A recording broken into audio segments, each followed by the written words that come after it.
that there's some things I hate about PowerPoint, and I figure it's kind of my duty to point them out. So here we go. Here's common PowerPoint mistakes. Number one, people tend to put every word they are going to say on their PowerPoint slides.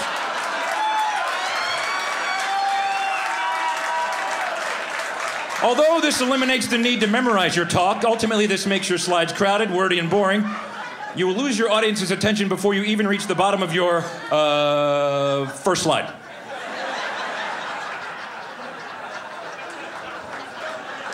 Please don't do that anymore, please. Number two, most common, many people do not run spell check. Big mistake. Nothing makes you look stupider than spelling errors. If it's got a red line under it, recheck the spelling. And then finally, I hate this. Avoid excessive bullet pointing, only key points. Too many bullet points, and your key messages will not stand out. Hence the bullet point. Bad color schemes, not good.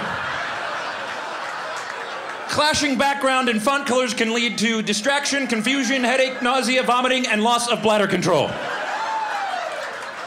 I can't stay on that one too long. Here's something I've noticed. The number of PowerPoint slides you have in your talk, the less useful your talk actually is. Unfortunately, my presentation is right there.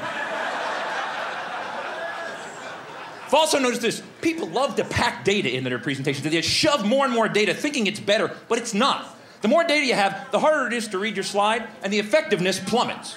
Now you can improve the effectiveness by adding some shading and some 3D effects and then some second order and third order effects, and then, I know, let's add some labels. That'll help a lot.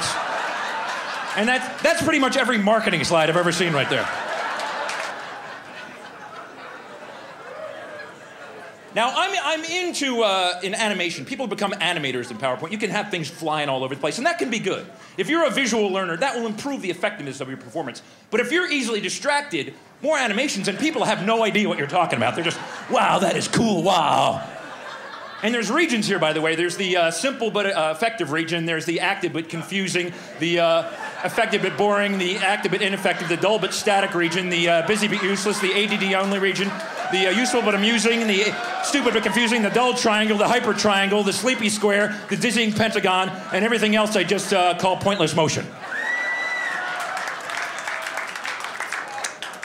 That slide right there took me an hour and a half to make, right there.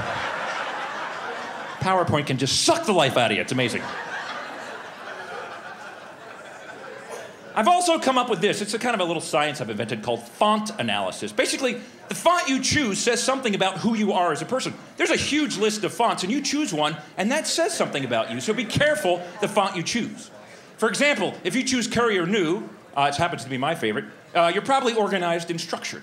If you choose Matisse, it means you're artistic.